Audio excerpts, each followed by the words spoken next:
La lumière du téléphone tremblait dans les mains d'une femme qui souriait. Elle ajusta l'angle, rapprocha le zoom et murmura avec un plaisir obscène en filmant l'enfer devant elle. De l'autre côté de la pièce poussiéreuse, une jeune femme enceinte était à genoux, les mains liées dans le dos, le corps tremblant essayant de protéger son ventre de 6 mois. L'homme derrière elle leva de nouveau le bras. Le fouet fendit l'air glacial de la nuit. Natasha Clark n'aurait jamais imaginé que son mariage se terminerait ainsi. Il y a 3 ans, elle avait rencontré Derek Holt dans un café du centre d'Atlanta. Il semblait parfait, charmant, poli, bien habillé. Il travaillait comme directeur des ventes dans une entreprise de technologie. Natasha était graphiste indépendante, avait 24 ans et rêvait de fonder une famille solide. Derek la séduisit avec des fleurs, des dîners romantiques et des promesses d'un avenir radieux. 6 mois plus tard, ils étaient mariés lors d'une cérémonie petite mais élégante. Les premiers mois furent bons. Derek était attentionné, affectueux. Mais quelque chose changea lorsque Natasha tomba enceinte. Il commença à rentrer tard à la maison, ignorait ses appels, se plaignait de tout. Natasha attribua cela au stress du travail. Elle voulait croire que tout s'améliorerait à la naissance du bébé. Mais Derek avait changé. Ses yeux portaient un vide inquiétant. Il la regardait avec mépris lorsqu'elle parlait du trousseau, des prénoms qu'elle avait choisis. Un soir, Natasha vit des messages suspects sur son téléphone. Des conversations intimes avec quelqu'un nommé Crystal Reeves. Des phrases explicites, des photos compromettantes. Quand elle confronta Derek, il explosa. Pour la première fois, il la poussa contre le mur. Natasha tomba au sol, protégeant instinctivement son ventre. Derek partit en claquant la porte. Elle passa la nuit à pleurer, mais au matin, il revint avec des fleurs et des excuses. Il promit que cela ne se reproduirait jamais. Natasha voulut y croire. Mais cela se reproduisit. Encore et encore. Les poussées devinrent des gifles. Les gifles devinrent des coups de poing. Derek buvait davantage. Il disparaissait pendant des jours. Revenait agressif, paranoïaque. Natasha pensa à fuir, mais Derek contrôlait les finances. Elle n'avait pas accès à l'argent, ne pouvait pas payer un avocat. Ses amis s'étaient éloignés car Derek l'avait progressivement isolée. La seule personne avec qui elle parlait encore était sa mère, Vivian Clark, mais elle vivait dans une autre ville et Natasha avait honte d'admettre l'échec de son mariage. Tout s'effondra un jeudi pluvieux. Natasha découvrit que Derek prévoyait de la quitter. Il voulait rester avec Crystal et se débarrasser de sa femme enceinte sans payer de pension. Natasha entendit sa conversation téléphonique au bureau. Derek riait en racontant à quelqu'un qu'il avait un plan. Natasha sentit son sang se glacer. Elle prit son téléphone et appela sa mère. Vivian décrocha au 2e son de cloche. « Maman, j'ai besoin d'aide. » Derek est. La porte s'ouvrit violemment. Derek arracha le téléphone de ses mains et le lança contre le mur. L'appareil éclata en morceaux. Il attrapa Natasha par les cheveux et la traîna à travers la pièce. Elle cria, supplia, mais Derek ne s'arrêtait pas. Il la jeta dans la voiture. Crystal était sur le siège conducteur, souriant avec malice. Natasha reconnut la maîtresse sur les photos. Une femme blonde, mince, aux yeux froids comme la glace. Ils conduisirent pendant près d'1 heure. Natasha était sur le siège arrière, les mains liées avec du ruban adhésif, la bouche bouchée avec un tissu. Des larmes coulaient sur son visage, tandis qu'elle sentait le bébé bouger en elle. Crystal mit la radio à fond, étouffant les sons étouffés du désespoir. Derek fumait en silence, regardant par la fenêtre avec une expression vide. Quand ils s'arrêtèrent enfin, Natasha vit une vieille maison au milieu de nulle part. Murs fissurés, fenêtres brisées, herbes hautes recouvrant le jardin abandonné. Derek la traîna à l'intérieur. L'odeur de moisie et de poussière envahit ses narines. Le plancher en bois grinçait sous ses pieds. Crystal entra derrière, tenant un sac. Elle en sortit un fouet en cuir tressé. Natasha sentit son estomac se nouer. Derek la força à s'agenouiller au centre de la pièce vide. Les planches froides faisaient mal à ses genoux. Il arracha le tissu de sa bouche. « S'il te plaît, Derek, ne fais pas ça. Pense à notre bébé. » Il inclina la tête, comme s'il réfléchissait. Puis il sourit. Un sourire cruel, dépourvu d'humanité. « Ce bébé n'a jamais été mon problème. Tu as été mon erreur. » Crystal alluma la caméra du téléphone. La lumière éclaira le visage en sueur et terrifié de Natasha. Derek prit le fouet, testa le poids, fit tournoyer dans l'air. Le bruit résonna comme un sombre avertissement. Natasha ferma les yeux et pria. Le premier coup déchira son dos par-dessus le haut léger. Elle cria. Le deuxième suivit immédiatement. Le troisième. Le quatrième. Natacha perdit le compte. Chaque impact était une explosion de douleur parcourant tout son corps. Elle essayait de se recroqueviller pour protéger son ventre, mais les mains liées rendaient l'équilibre difficile. Crystal riait, faisant des commentaires dégradants, rapprochant la caméra pour capturer chaque détail de la souffrance. Natacha implorait entre les coups, suppliant la miséricorde, la pitié, pour le bébé innocent. Mais Derek continuait. Ses yeux étaient vides, comme s'il accomplissait une tâche mécanique. Crystal l'encourageait, criait des chiffres comme s'il s'agissait du score d'un jeu macabre. 50. Continue, chérie. Elle le mérite. Natacha sentait le goût du sang dans sa bouche. Sa vision commençait à s'obscurcir. Les douleurs se mêlaient dans une agonie continue. Elle pensa à sa mère, au bébé. Elle pensa à abandonner. Mais quelque chose en elle résistait. Une force primitive de survie. Elle ne pouvait pas mourir. Pas là. Pas de cette façon. Quand Derek s'arrêta enfin, Natacha était allongée sur le côté au sol, respirant faiblement, le corps couvert de marques. Crystal rangea le téléphone dans son sac, satisfaite du matériel enregistré. Derek jeta le fouet dans un coin et essuya la sueur de son front. Ils parlèrent à voix basse, riant de quelque chose. Natacha parvenait à peine à entendre. Sa conscience flottait entre réalité et vide. Ce que aucun des deux ne savait, c'est que Natacha portait un bracelet spécial. Un dispositif de sécurité que sa mère avait insisté pour qu'elle porte lorsque les agressions avaient commencé. Le bracelet avait un GPS intégré et un bouton d'urgence silencieux. Natacha avait réussi à appuyer sur le bouton au moment où Derek la traîna dans la voiture. Le signal fut envoyé directement au téléphone de Vivian Clark. Et Vivian Clark n'était pas une mère ordinaire. Si vous aimez cette histoire, n'oubliez pas de vous abonner à la chaîne, de liker la vidéo et de laisser en commentaire ce que vous en pensez et de quelle ville ou pays vous regardez. Votre interaction est très importante pour que nous continuions à partager des histoires qui touchent le cœur. Vivian Clark se trouvait dans sa salle d'opération lorsque l'alerte retentit. L'écran de l'ordinateur s'alluma d'un rouge vif, affichant des coordonnées géographiques et le message que aucune mère ne veut recevoir. Urgence activée. Elle se leva de son fauteuil en cuir avec une rapidité surprenante pour une femme de 52 ans. Ses yeux bruns foncés se plissèrent tandis qu'elle agrandissait la carte numérique. La localisation clignotait dans une zone rurale à 40 km de distance. Natacha. Vivian n'hésita pas. Elle prit le téléphone crypté et composa un numéro que peu de gens connaissaient. On décrocha au premier son. Silas. J'ai besoin de toi et de l'équipe. Maintenant. Ma fille est en danger. À l'autre bout de la ligne, Silas Grant ne posa aucune question. Il connaissait Vivian depuis 20 ans. Il savait que lorsqu'elle appelait, la situation était grave. Il rassemblerait ses hommes en moins de 10 minutes. Vivian raccrocha et ouvrit une autre application sur l'ordinateur. Des caméras de sécurité de la ville commencèrent à apparaître à l'écran. Elle avait accès à des systèmes dont la plupart des gens ignoraient même l'existence. Des années à construire des connexions, à payer les bonnes personnes, à créer un réseau invisible d'informations. Elle tapa la plaque du véhicule de Derek. Le système suivit la voiture grâce aux caméras de circulation. Vivian observa en temps réel le SUV noir quitter la ville, prendre la route secondaire, entrer sur un chemin de terre. Sa mâchoire se contracta. Elle connaissait cette région. Maisons abandonnées, sans voisins, sans témoins. L'endroit parfait pour un crime. Mais Derek Holt avait commis une erreur fatale. Il avait sous-estimé qui était sa belle-mère. Pendant que Vivian organisait le sauvetage, Derek et Crystal étaient dans la maison abandonnée, en train de célébrer. Ils avaient apporté une bouteille de whisky bon marché et trinquaient assis sur le sol sale, adossés au mur écaillé. Crystal regardait encore la vidéo sur le téléphone, riant de certaines parties.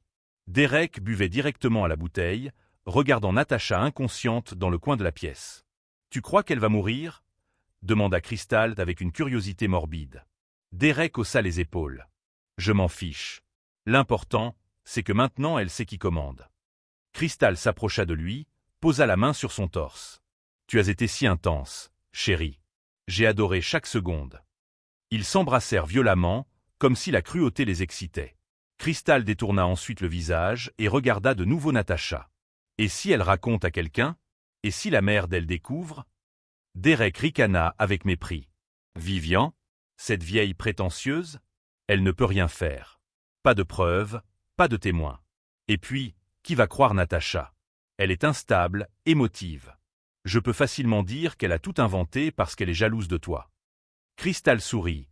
satisfaite. Elle avait toujours su que Derek était intelligent.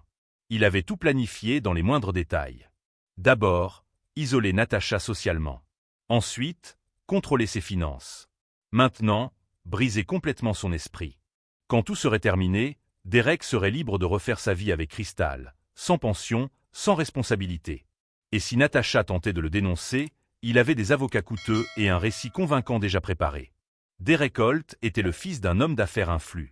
Il avait grandi avec des privilèges, avait appris dès l'enfance que l'argent achète le silence et le pouvoir.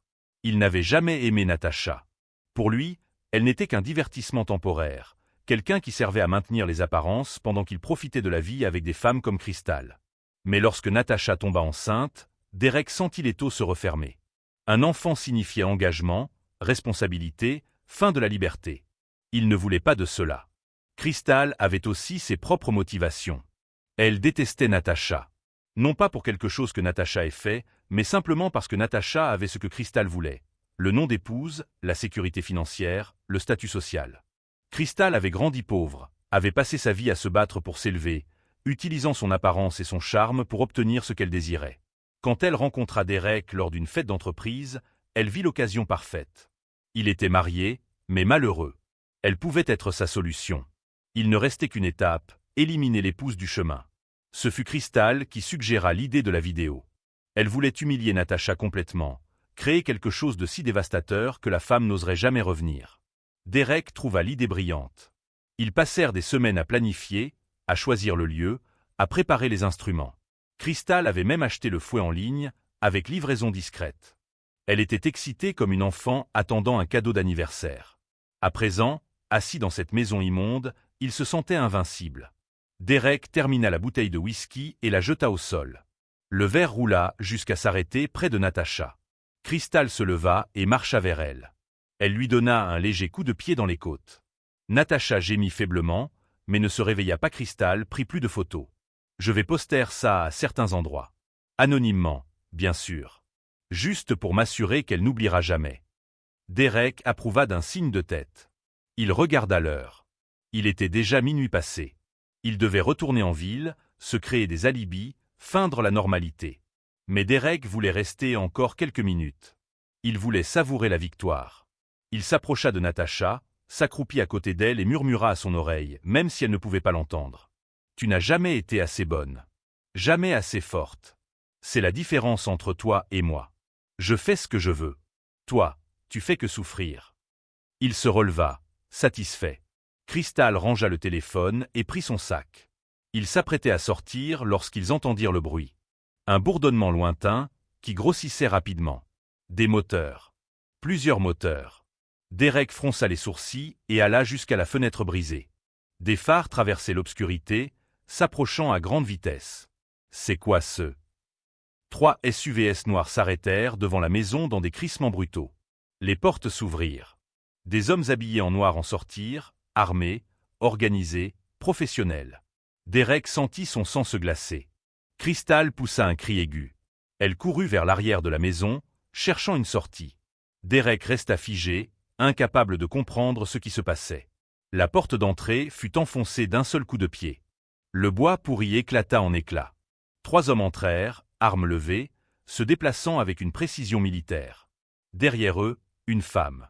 Vivian Clark. Elle portait un long manteau noir, des bottes à talons hauts, les cheveux relevés en un chignon élégant. Ses yeux balayèrent la pièce jusqu'à trouver Natacha au sol.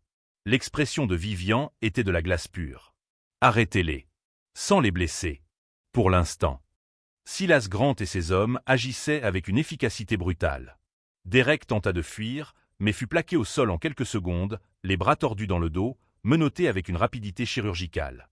Crystal fut ramené dans la pièce, hurlant, pleurant, suppliant. Personne ne répondit. Vivian marcha jusqu'à Natacha, s'agenouilla à côté de sa fille, toucha son visage avec une délicatesse infinie. « Je suis là, mon amour. Maman est là. » Natacha ouvrit lentement les yeux. Tout était flou.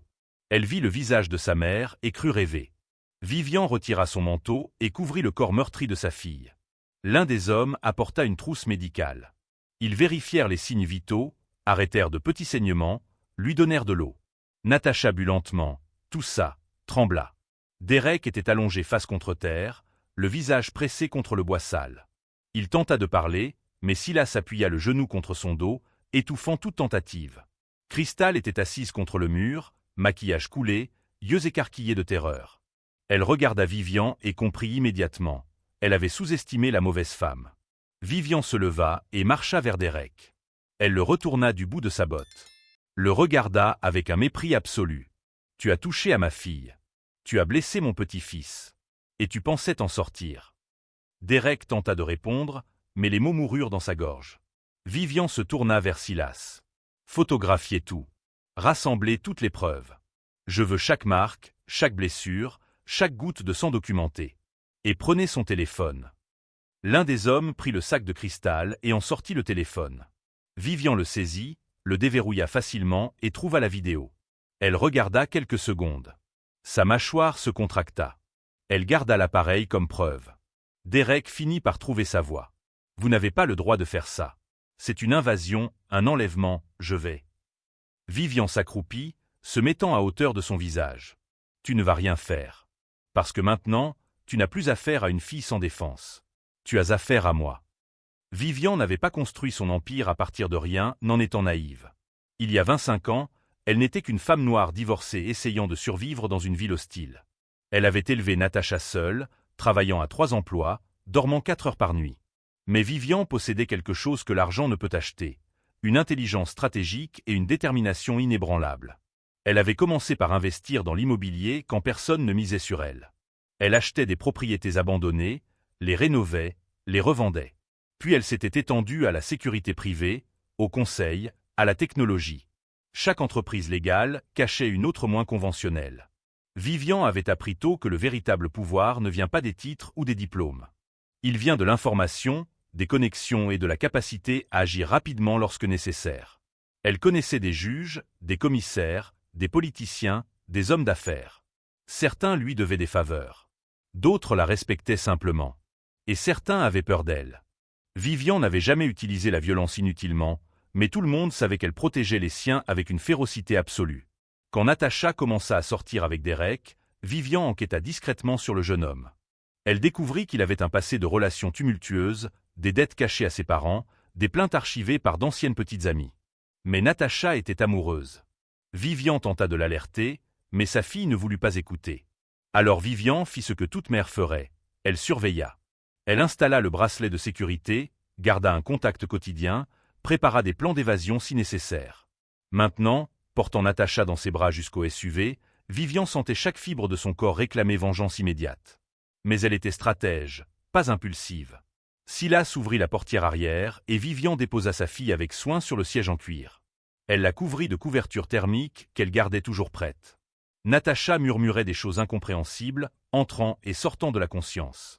Vivian caressa le visage meurtri de sa fille et murmura des promesses qu'elle comptait tenir. « Repose-toi, mon amour. Maman va s'occuper de tout. » Elle retourna à l'intérieur de la maison. Derek et Crystal étaient assis sur le sol, menottés, surveillés par 2 hommes armés. Vivian prit à nouveau le téléphone de Crystal et transféra toutes les données sur un dispositif portable. Vidéos, photos, messages, historique des appels. Tout serait utilisé. Elle photographia les marques sur le dos de Natasha, le fouet abandonné, les bouteilles vides, chaque détail de la scène. Une documentation méticuleuse était la base de toute opération réussie. Silas s'approcha. « Que faisons nous deux ?» Vivian regarda Derek et Crystal comme s'ils étaient des insectes insignifiants. « Emmenez-les à l'entrepôt de la zone industrielle. Séparez-les, pas de communication. Je veux des avocats prêts, la police informée, mais seulement quand j'autoriserai. D'abord, il faut s'assurer que Natasha est stable. » Silas acquiesça. Il commanda aux hommes de traîner Derek et Crystal dehors. Ils furent placés dans des SUVs différents. Crystal pleurait de manière incontrôlable, suppliant miséricorde. Derek tentait de garder contenance, mais la terreur dans ses yeux le trahissait. Vivian observa les véhicules partir, puis monta dans la voiture où se trouvait Natasha. Un autre homme prit le volant. Ils retournèrent en ville en silence. Le manoir de Vivian se trouvait dans un quartier protégé, entouré de murs élevés et de caméras de sécurité. Elle avait transformé l'une des chambres en mini-hôpital privé des années auparavant.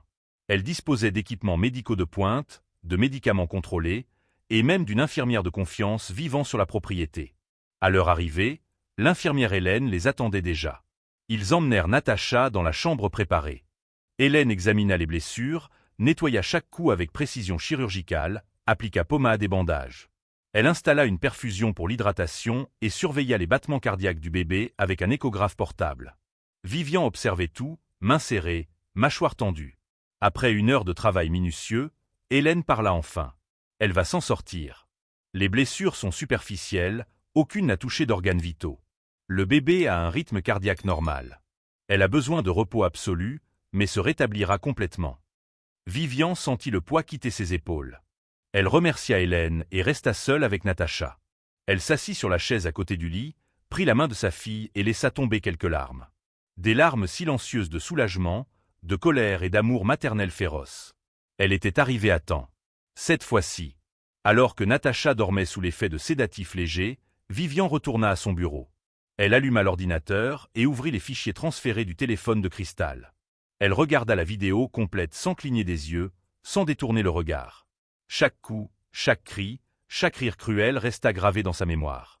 Quand elle eut terminé, Vivian sauvegarda tout sur plusieurs serveurs cryptés, créa des copies de sécurité dans le cloud international et envoya des versions éditées à son avocat personnel. Matthew Torres était le meilleur avocat pénal de l'État. Il ne prenait que des clients sélectionnés et demandait des fortunes, mais cela en valait la peine. Vivian le tenait en alerte depuis le premier signe de problème dans le mariage de Natacha. Maintenant, elle envoya tous les fichiers avec des instructions détaillées. Matthew répondit en quelques minutes. Il préparait l'offensive légale la plus dévastatrice de sa carrière. Vivian contacta également son réseau. Elle appela le capitaine de police, expliqua la situation, informa qu'elle livrerait les criminels en quelques heures avec des preuves irréfutables. Le capitaine James Parker était un homme de parole, père de 3 filles, détestait les abuseurs. Il assura que Derek et Cristal recevraient un traitement approprié selon la loi, mais précisa aussi qu'en prison, certains crimes n'étaient pas facilement pardonnés. Ensuite, Vivian fit quelque chose que peu auraient imaginé. Elle appela le père de Derek, Richard Holt, l'homme d'affaires influent qui avait toujours protégé son fils.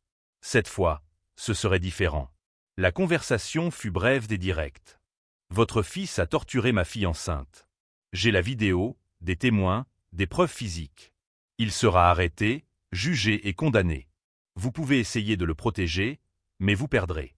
Ou accepter que vous avez créé un monstre et laisser la justice suivre son cours. » Richard tenta de négocier, offrit de l'argent, menaça de procès. Vivian raccrocha au nez.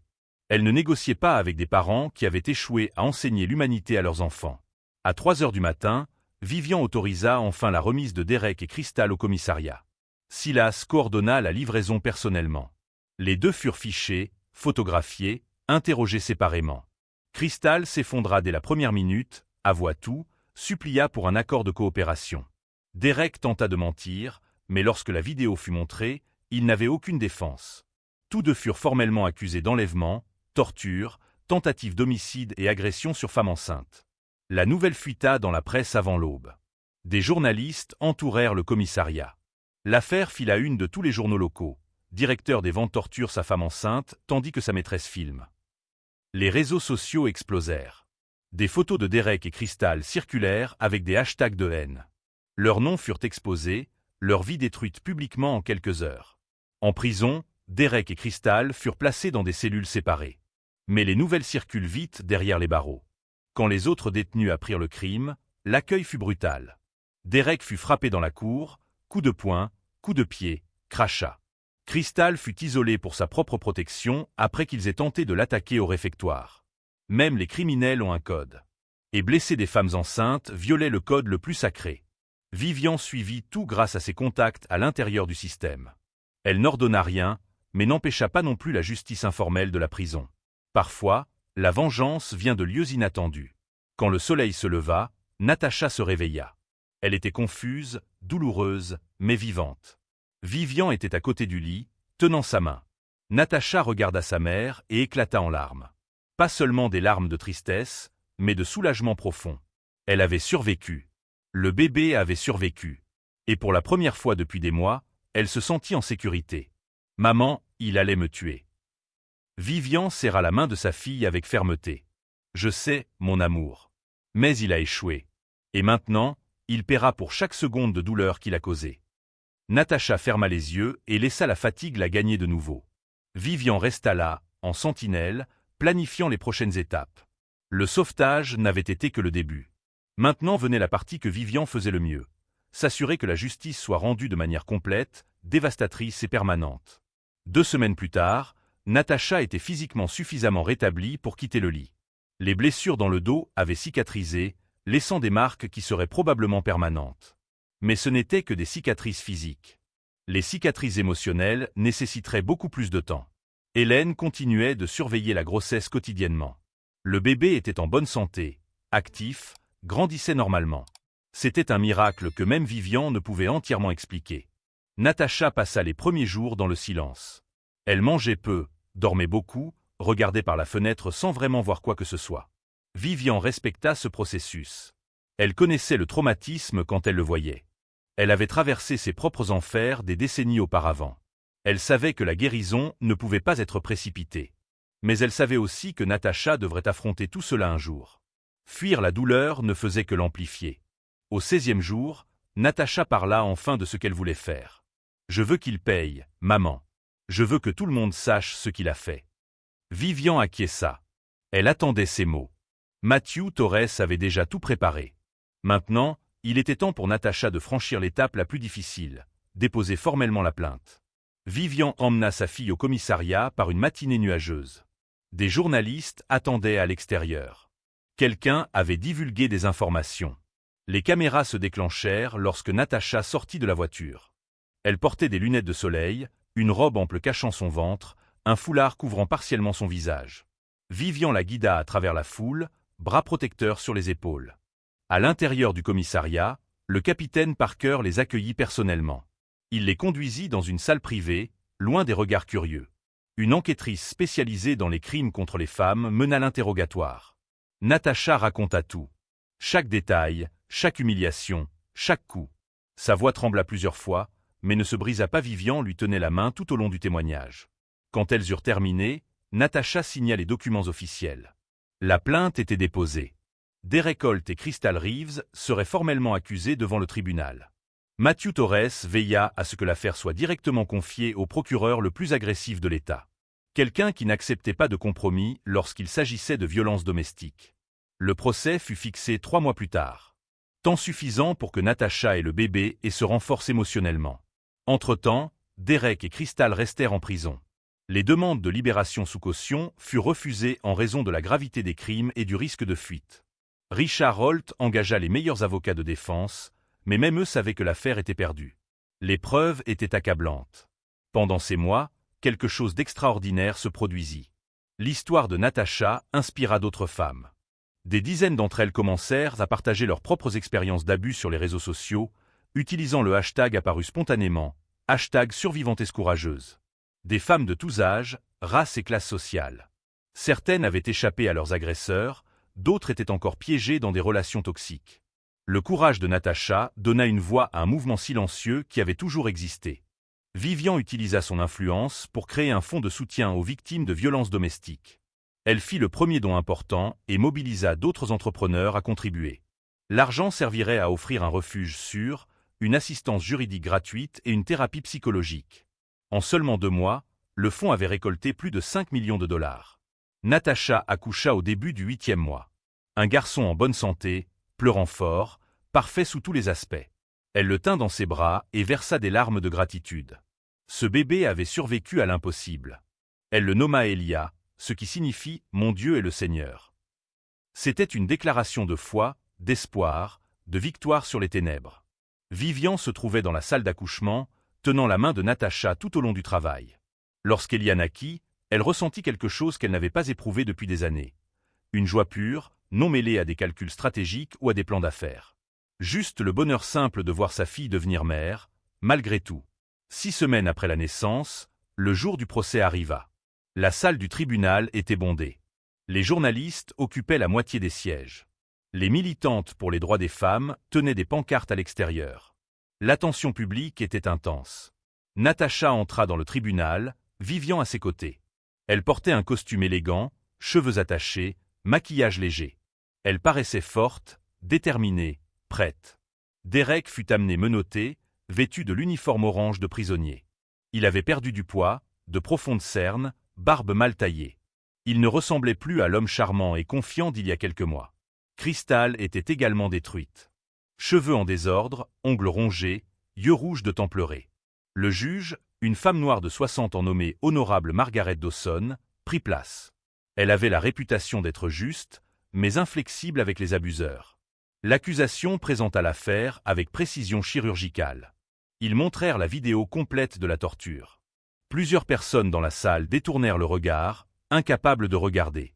Le jury regarda en silence, horrifié. Ils présentèrent les photos des blessures, les rapports médicaux, les témoignages des témoins. Matthew Torres appela Natasha à la barre. Elle marcha avec assurance, jura de dire la vérité et s'assit. Pendant 2 heures, elle raconta son histoire sans rien omettre. Sa voix était claire, contrôlée, puissante. Elle regarda Derek droit dans les yeux à plusieurs reprises. Il ne pouvait soutenir son regard. La défense tenta d'argumenter que Derek était sous l'influence de l'alcool, que Crystal l'avait manipulé, que tout avait été un moment de folie passagère. Mais les arguments sonnaient creux face aux preuves. Le jury délibéra seulement 3 heures. À leur retour, le verdict était unanime. Coupable. Pour toutes les accusations. Derek baissa la tête. Crystal s'effondra en sanglots. Natasha sentit un immense poids quitter ses épaules. Vivian serra sa main. La juge Dawson lut la sentence 1 semaine plus tard. Derek Holt fut condamné à 35 ans de prison sans possibilité de libération conditionnelle pendant les 15 premières années. Crystal Reeves reçut 20 ans pour les mêmes chefs d'accusation. Tous deux auraient des antécédents permanents en tant qu'agresseurs violents. Mais la juge ne s'arrêta pas là. Elle fit quelque chose de rare. Avant de frapper le marteau final, elle regarda Derek droit dans les yeux et prononça des mots qui résonnèrent dans toute la salle. « Monsieur Holt, vous n'avez pas seulement agressé une femme. Vous avez torturé votre épouse enceinte pour un plaisir sadique. Vous avez filmé cet enfer comme un trophée. Vous représentez le pire de l'humanité. J'espère que chaque jour en prison sera un rappel constant du monstre que vous avez choisi d'être. Et qu'un jour, si vous avez une conscience, vous ressentirez pleinement le poids de vos actes. » Elle se tourna ensuite vers Crystal. « Madame Reeves, vous n'avez pas seulement participé. Vous avez encouragé, filmé et pris plaisir à la souffrance d'une autre femme. Vous aviez le choix. Vous auriez pu empêcher, dénoncer, aider. Au lieu de cela, vous avez choisi la complicité active. Vous êtes également coupable et serez traité comme tel. » La salle éclata en applaudissements. La juge frappa le marteau pour demander le silence, mais même elle semblait satisfaite. Derek et Crystal furent emmenés immédiatement. Natasha sortit du tribunal entourée de soutien. Les caméras capturèrent son expression de soulagement et de victoire. Elle donna une brève interview sur les marches du palais de justice. « Aujourd'hui, la justice a gagné. Pas seulement pour moi, mais pour toutes les femmes qui souffrent en silence. N'ayez pas peur de dénoncer. N'ayez pas honte. La honte appartient aux agresseurs, pas aux victimes. Vous êtes forte. Vous méritez amour, respect et sécurité. N'oubliez jamais cela. » Ces mots devinrent viraux. Des extraits de l'interview furent partagés des millions de fois. Natasha devint un symbole de résistance et de survie. Mais pour elle, rien de tout cela n'avait autant d'importance que de rentrer chez elle, prendre Elia dans ses bras et savoir qu'il grandirait dans un monde où son père ne pourrait plus jamais leur faire de mal. Vivian observa tout avec une fierté silencieuse. Sa fille avait affronté l'enfer et en était sortie plus forte. Le bébé était en sécurité. Les monstres étaient derrière les barreaux. La justice avait prévalu. Pour la première fois depuis des mois, Vivian dormit profondément, sans souci, sans plan de contingence. Juste la paix. 1 an après le procès, Natasha était assise dans le jardin de sa nouvelle maison. C'était une propriété plus petite que le manoir de Vivian, mais confortable, sécurisée, pleine de lumière naturelle. Elia jouait sur le tapis coloré à ses pieds, émettant des sons joyeux tout en tenant un ourson en peluche. Il avait maintenant 1 an et 2 mois, joufflu, en bonne santé, toujours souriant. Natasha observait son fils avec une tendresse infinie. Chaque éclat de rire était un rappel qu'elles avaient vaincu. La récupération n'a pas été linéaire. Il y eut des nuits où Natasha se réveillait en hurlant, revivant la torture dans des cauchemars vivants. Il y eut des jours où elle ne pouvait pas sortir du lit, écrasée par le poids de la dépression. Mais elle n'a pas affronté tout cela seule. Vivian avait engagé la meilleure thérapeute spécialisée dans le traumatisme du pays. 2 fois par semaine, Natasha avait des séances où elle pouvait se confier, pleurer, crier, traitait tout cela sans jugement. La thérapeute lui enseigna des techniques de respiration, de méditation guidée et des exercices d'ancrage émotionnel. Natacha apprit que guérir ne signifie pas oublier. Cela signifie intégrer la douleur dans son histoire personnelle sans lui permettre de définir qui l'on est. Les cicatrices dans son dos resteraient toujours. Mais maintenant, lorsqu'elle se regardait dans le miroir, elle ne voyait pas seulement les marques de la violence. Elle voyait des symboles de survie. Natacha trouva également un but inattendu. Le fonds créé par Vivian croissait de manière exponentielle. Ils ouvrirent 3 refuges dans différentes villes, chacun pouvant accueillir jusqu'à 20 femmes avec leurs enfants.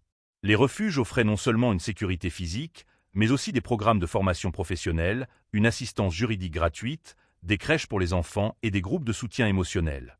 Natacha devint la porte-parole non officielle du projet. Elle visitait régulièrement les refuges, parlait avec les femmes, partageait son histoire, offrait un espoir tangible. Beaucoup arrivaient détruites, ne croyant pas qu'une vie meilleure était possible. Voir Natacha vivante, souriante, avec un enfant en bonne santé dans les bras, changeait quelque chose de fondamental en elle. Si elle avait pu, peut-être pouvait-elle aussi. Une des femmes que Natacha aida s'appelait Jennifer. Elle avait fui un mari qui la battait depuis 8 ans. Elle avait 3 jeunes enfants et n'avait nulle part où aller. À son arrivée au refuge, elle avait le visage enflé, une côte fracturée, sans un sou. Natacha l'accueillit personnellement, la serra dans ses bras et lui dit les mots que Jennifer avait besoin d'entendre. « Tu as été courageuse de partir. Maintenant, nous allons t'aider à reconstruire. » 6 mois plus tard, Jennifer avait trouvé un emploi comme assistante administrative, loué son propre appartement et entamé une procédure de divorce. Ses enfants fréquentaient l'école, suivaient une thérapie, apprenaient que la violence n'est pas normale. Jennifer envoya une lettre émue à Natacha pour la remercier de lui avoir sauvé la vie. Natacha conserva cette lettre dans une boîte spéciale avec des dizaines d'autres qu'elle recevait chaque mois. Derek et Crystal n'eurent pas le même sort positif. En prison, Derek fut transféré 3 fois après des incidents violents avec d'autres détenus. Il tenta de garder une posture arrogante au début, mais la réalité carcérale brise même les plus fiers. Derek apprit rapidement que, derrière ces murs, un nom célèbre et des connexions ne signifiaient rien. Il n'était plus qu'un criminel de plus. Et son crime spécifique faisait de lui une cible constante. Crystal eut une expérience différente, mais tout aussi dure. Elle fut placée en aile de protection après des menaces d'autres détenus. Elle passa la majeure partie du temps isolée, seule avec des pensées qui la détruisaient lentement. Elle écrivit des lettres à Natacha pour demander pardon, mais aucune ne reçut de réponse. Natacha ne devait de pardon à personne. Le pardon était un choix personnel, pas une obligation.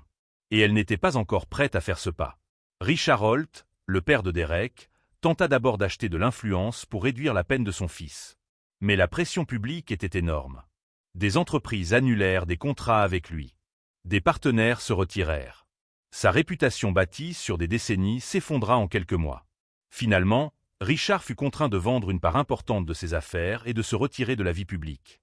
Il rendait visite à Derek en prison 1 fois par mois, mais les conversations étaient tendues, pleines de ressentiments mutuels.